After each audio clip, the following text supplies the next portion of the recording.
Even when you're trying to Google information, you might be asking yourself the wrong questions. So here is a way that you're going to be able to ask yourself the right questions.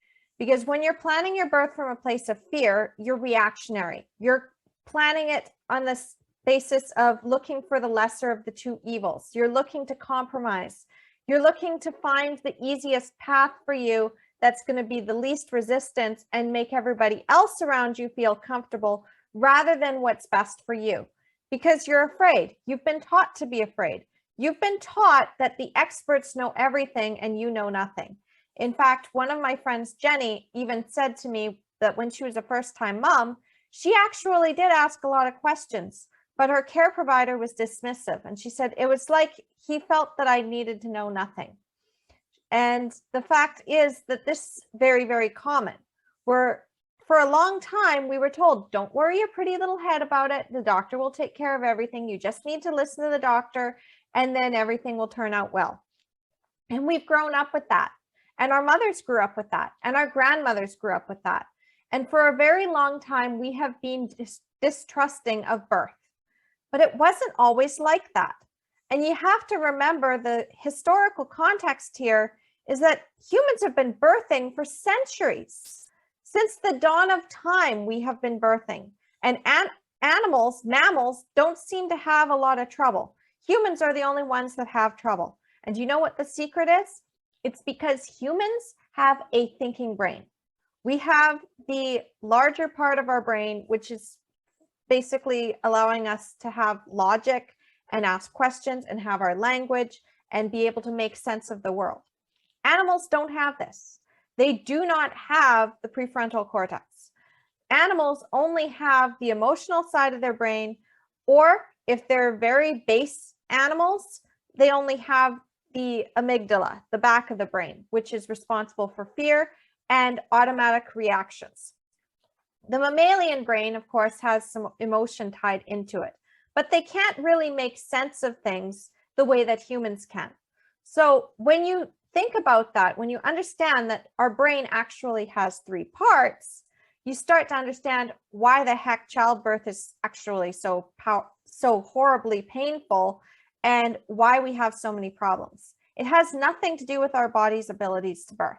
In fact, if we just had a mammalian brain and we were just like the monkeys that we're close related to, we would have no problems.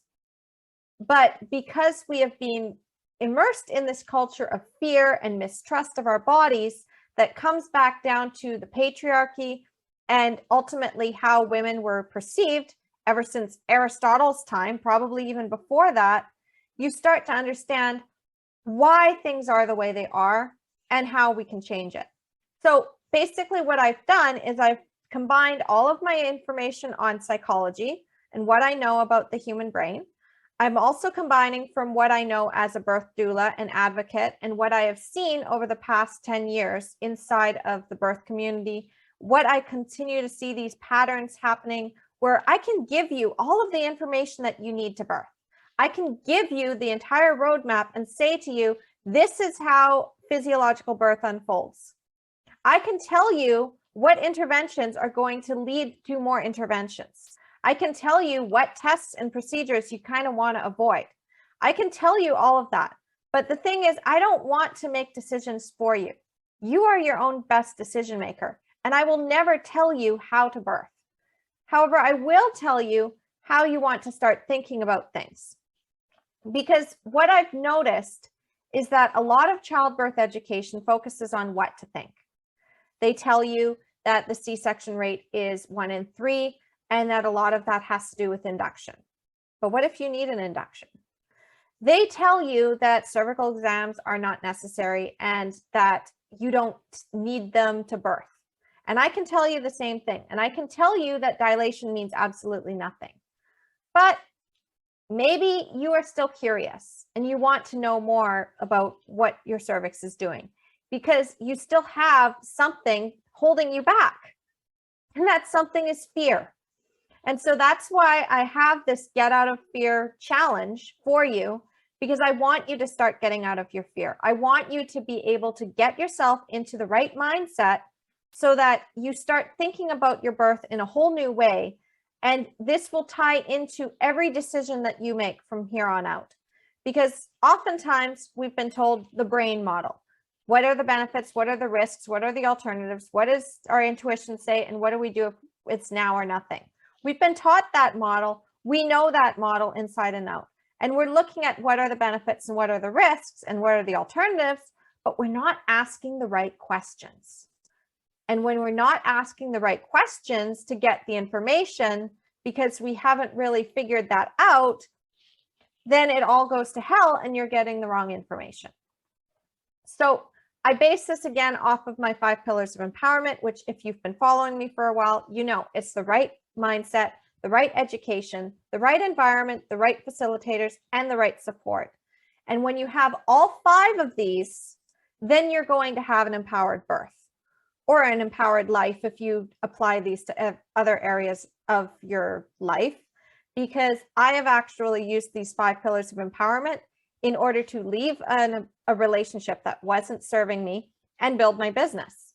And I use these pillars every time I'm thinking about decisions for planning my parenting with my kids. My kids continue to get older, and children, as you know, the older they get, the more challenges that they have.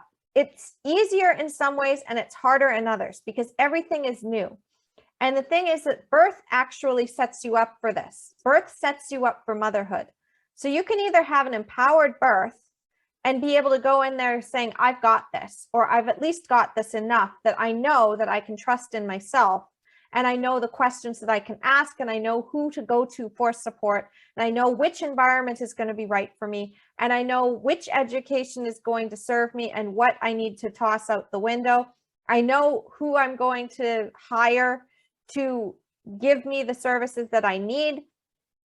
Whatever it is for you, you can have that empowerment, or you can continue to go the way that our entire society has taught you, which is just listen to the experts without asking the questions.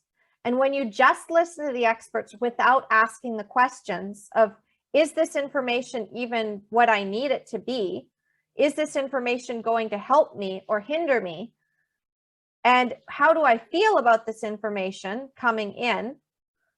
When you're not thinking in that clear frame of mind, what happens is that you're disempowered. This is where the actual disempowerment happens. It's not what happens in your birth. You can go on to end up realizing you need a cesarean because something isn't right and still feel empowered in that decision.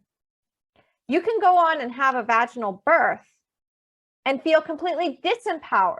And this is what happened to me, is that in my first birth with my son, I was completely disempowered because I was giving my power away. And a lot of that has to do with the fact that I didn't address my fears. So I really hope that yesterday, when I told you to write down all of your fears and limiting beliefs, that you did that, because this is the next part of the exercise. So those fears didn't just come to you out of the blue, okay? They didn't. In fact, those fears might not have come to you at all if you had been put in a different environment and raised in a different family. You want to know an example? Okay, I myself was absolutely terrified of childbirth.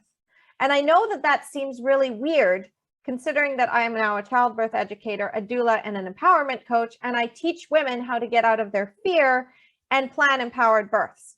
And I love physiological birth, and it lights me up when someone has a physiological birth, and it just makes me feel so good to be able to teach that and pass it on. And I just love everything about birth. I love it.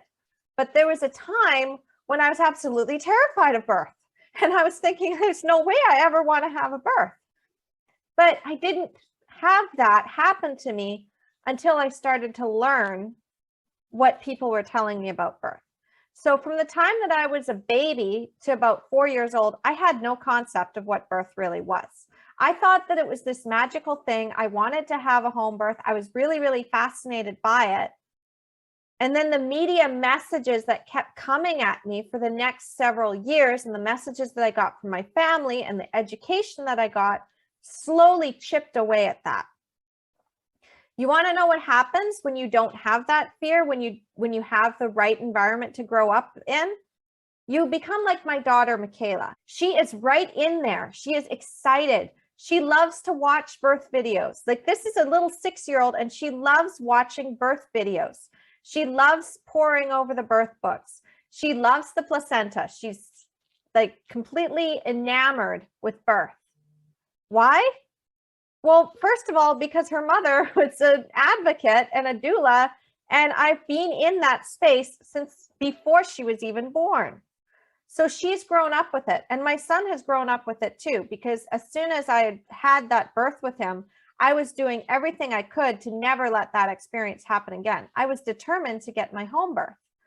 So Michaela, if you ask her, if you say, where are you going to have your baby? She's going to tell you she's going to have her baby at home. She's going to have all her babies at home.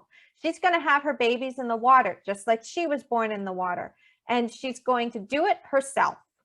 That's what she's going to tell you, because Michaela knows that birth works. Michaela knows that birth is amazing and beautiful and powerful, and she loves it. Now, how many 6-year-olds can say that? How many parents of 6-year-olds can say, oh yeah, my kid loves birth. My kid is super excited about birth. My kid is not fearful of birth at all. Now, again, this is something she was immersed in. She is going to see that for the rest of her life, because the more I get into the birth community, the more people I help, the more I teach on this stuff, the more she is already exposed to those books and the learning and everything that comes with it.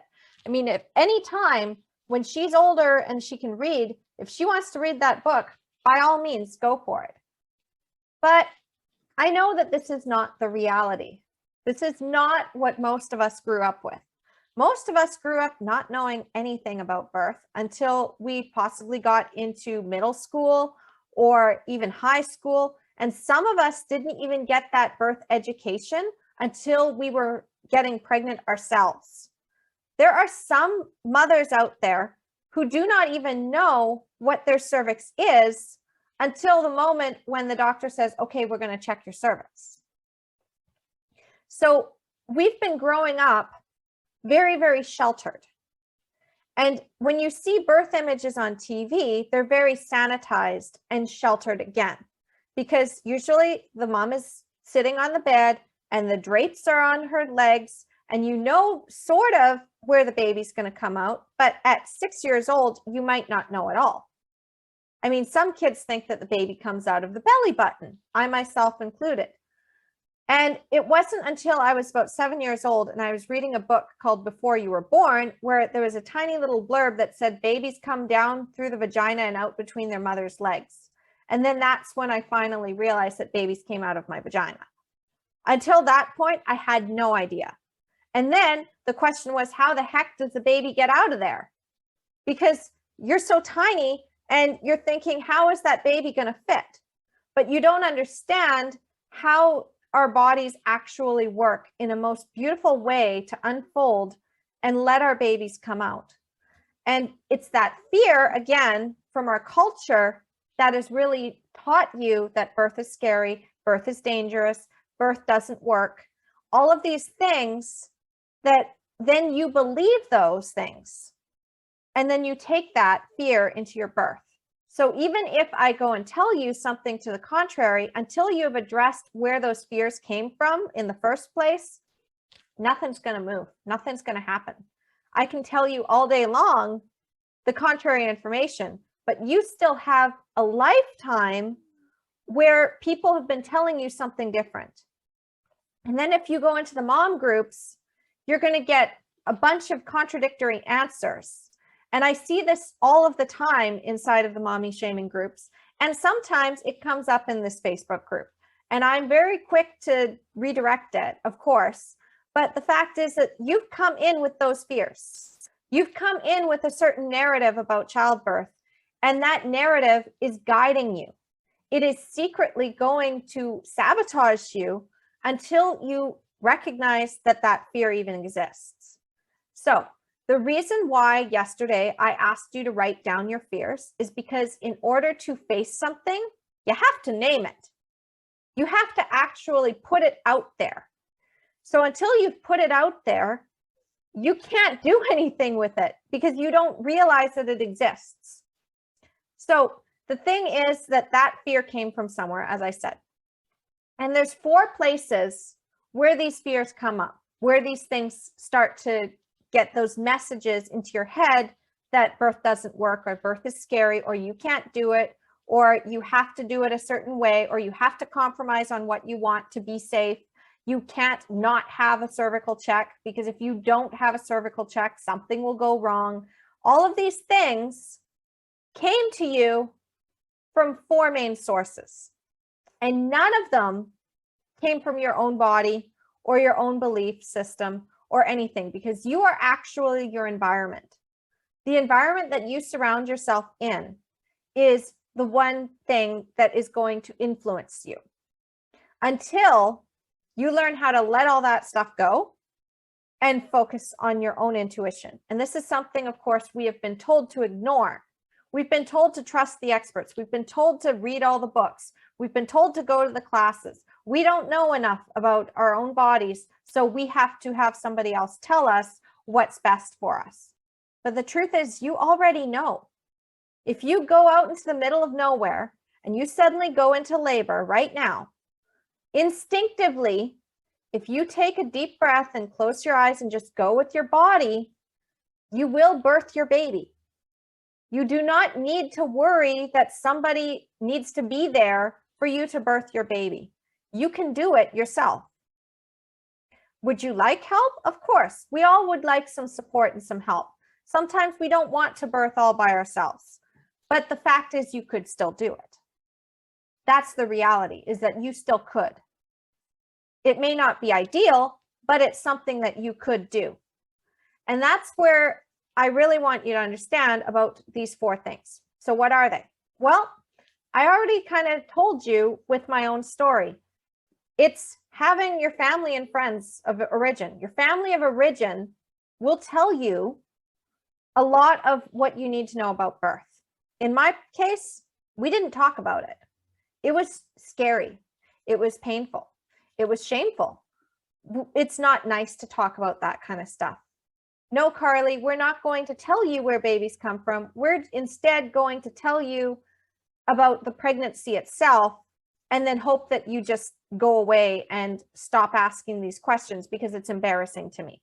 My own mother actually said to me when I was asking about where babies came from at 9 years old, she finally took me into her bedroom and she had one of those books, I think it was called Where Did I Come From? And she was reading me that story because she was just so embarrassed to be talking about the facts of life. In contrast, my kids know. They know so much more than other kids their age. They know where babies come from. They know that a sperm and an egg meet. They know about sex. My son was talking about sex because he's 9 years old almost. And of course, they pick things up on the playground. And he was talking about it in the way that I'm like, if you really want to know about this thing that you're talking about, then I'm going to tell you. And then once he found out what it actually was, the mystery was gone. So do not worry about the fact that when parents are like, well, I can't tell my kids these things because if they do, then they'll want to do it. No, they won't. The mystery is gone for them now. But if you continue to keep it behind closed doors, what happens is that kids end up finding stuff out the hard way. And the hard way is either they get involved in sex too soon and then they end up pregnant. Or what happens is you're going to go and find information that may not actually help you. And that goes into the right education, as I was talking about. So in my case, my parents didn't want to tell me. My dad didn't take human sexuality in school until I was 11. So by that point, it was too late. I was already taking out the birth books and the parenting books and the sex books out of the library. And I was poring over them. And they were giving me the wrong information because a lot of those books had pictures of episiotomies. A lot of those books had moms on their backs with the hands pulling the baby out, and it didn't look fun. A lot of those books also talked about how you have to have a doctor present or else complications develop. So I had all of this information, and I learned about tearing, and I learned about the pain, and I learned about how hard it was to push your baby out. And then I'd hear on the TV as well that if you're starting to tear, they cut you. So I'm hearing all of this. And then as I continue to grow up, I'm thinking, you know what would be better? Just having a C-section, because then I won't tear. Then I won't ruin my vagina. I don't want to ruin my vagina. Like that sounds awful to me. And I didn't have that right education. So by the time I hit college, I no longer wanted to have a home birth. I wanted to have a cesarean and a tummy tuck afterwards and be knocked out for the whole thing. Not because surgery sounded like awesome, yay, but because it sounded like the lesser of two evils. And that all came from my family of origin. And the next thing that it comes from, of course, is education, sex ed, the books, the classes, everything that you've been taught about childbirth. It all comes down to what you're taught in school about it, or what you're taught in the childbirth classes about it, or what you're taught when you're reading something. The next one after that, of course, is the media. And I talked about that too when I said that I was seeing these horrific images on TV. I mean, I can name 3 movies right now that are absolutely messed up when it comes to how they depict childbirth. One of them is Knocked Up. The next one is 9 Months, which is the one with Hugh Grant in it. And then another one after that is What to Expect When You're Expecting. There are so many more. In fact, if you watch TV shows and there is a childbirth scene, chances are you're getting the wrong message. My kids hate watching childbirth scenes from TV shows with me, because I will sit there and I will be like, that's wrong. That's not how they do it. Get her off her back. No, that's not how you do it. And like, I just can't. I can't anymore, because I just know that those messages keep getting perpetuated over and over and over again, giving the same narrative that's going to scare the crap out of moms before me and moms after me, who are just wanting to have that natural birth, but they keep seeing those images. They keep seeing those images on TV. In fact, I think there was an episode of Mad About You that did the same thing. It's like, Jamie wants a natural childbirth. And then the mother's like, are you out of your mind? And it's just, the whole narrative again is that birth has to be painful and scary and traumatic, and you leave your dignity at the door. And that comes from the media. And then the last one, I also talked about this, is social media. The mommy groups. I call them the mommy shaming groups. And the reason I call them the mommy shaming groups is because oftentimes if you say things like, can I just not have any vaginal exams? Then the mom hive will come and swarm. And mom hive is actually a term that my friend Jenny has come up with, which is actually quite brilliant, because that's exactly what happens, is that when you start to ask the question, can I do this? And it's against what our culture has been taught to believe about childbirth, everybody swarms in and tells you that you're wrong. When the fact is that they're getting their information from the other 3 sources, and possibly even the 4th. They're hearing it from social media. They're hearing it from their education. They're hearing it from their families. And nobody is questioning that information. Where it actually came from is based on the historical context that women's bodies are defective. In fact, Aristotle himself said this. He said that women are defective men.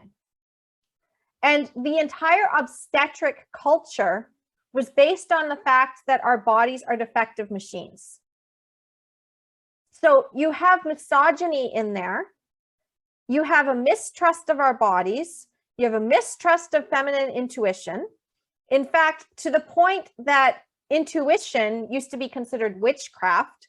So you have this whole generational trauma over and over and over the centuries. And now we're in the present day and we're still carrying all those stories. We're still carrying the stories that birth doesn't work. And the fact is that birth was fine. And 2 things happened in the past. And there's definitely no coincidence from what I've seen. First of all, the Salem witch trials happened. The Salem witch trials and all of the witch trials and everything, the witch hunts happened to get rid of troublesome people, women who questioned the system, women who happened to be healers, women who happened to be midwives and understand childbirth on an instinctual level. Those people had to go. So most of the witches were midwives and healers and wise women. So what happened after that? Well, in the early 1700s, not too long after this happened, and we lost most of our midwives, or they went into hiding and could not practice anymore for fear of becoming a witch in the eyes of society and getting burned at the stake or getting hung or being tortured.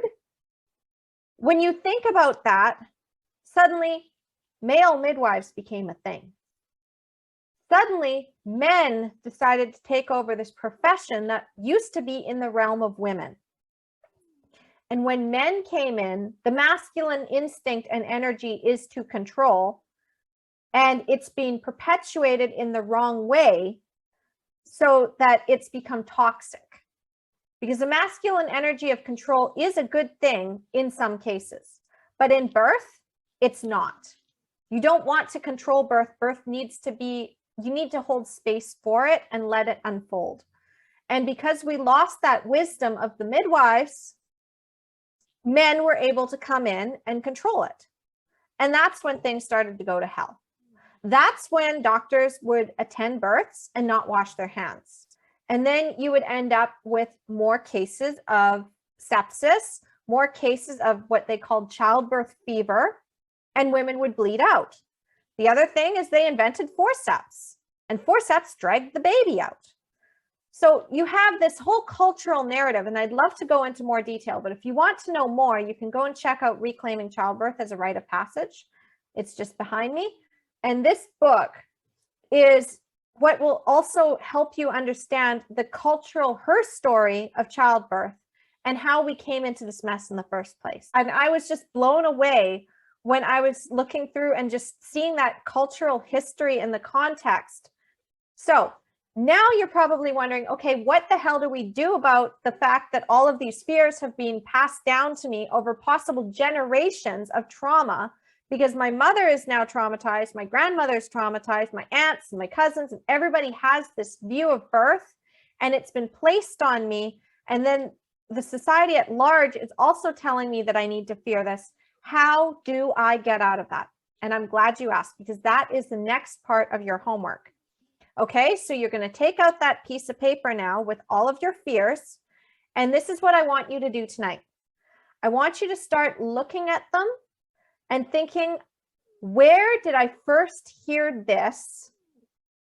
And then just put something next to it. Say, it's like, I either heard this from my family, I heard this from my friends, I heard this from a book, I watched this on TV, I saw this on an article, I saw this in social media. Whatever it was it your education? Was it your family of origin?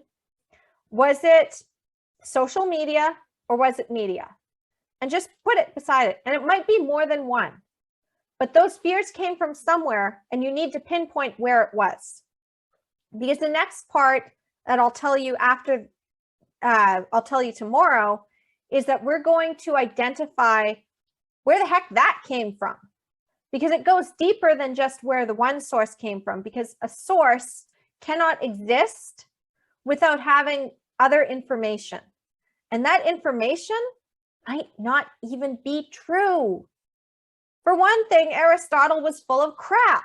Our bodies are not inferior to men. And I will denounce him for that. He had so many good points, but that one little thing just drives me crazy. And so many other doctors and scientists over the past several centuries have said crap like that. And it's based on their own cultural assumptions. So I'm going to teach you tomorrow how to think critically about this information. But first, all I want you to do tonight is just take that list, look it over, and figure out where exactly did I first hear this? Where exactly did this fear come from? And what other areas did this come from? Because once you know that, then the real work begins. All right, so I will see you tomorrow. Thank you so much for tuning in. And we will be going through this whole process. And just remember, this is an ongoing process. So if even after this training, when we're finished the 5 days, if you still want to continue to do this work, I encourage you to do that. I encourage you to put this inside of a journal, or if you have an app on your phone that allows you to record notes, because it will help you continue to release those fears so that you will be able to do this in 5 minutes. You'll be able to go on the internet, see something that scares the crap out of you, and then be like, wait a minute, where did this come from? Oh, wait, no, this doesn't make sense to what I've learned now. And I'm not going to worry about it. And I'm going to make my decision and I'm going to move forward. And you'll be able to do that in 5 minutes. Trust me, I've been doing this now for several years, and I've been able to hone this as well in the coaching sphere. I've seen this happen with my clients where they will come to me every single week. And every once in a while, they'll have something that has undermined them in their confidence. And they'll be like, I'm starting to feel antsy about this. And I'll say, okay. And I'll ask them the question. And then it'll be like, aha, okay, I got it. And then they move forward and they're no longer afraid. So as I said, this will take 5 minutes. Once you've got this locked in, you're going to realize that a lot of those fears that have come up for you are just like, they're not based in any evidence. And you're going to be able to come to your birth from a place of power instead of a place of fear. All right, I'll see you tomorrow.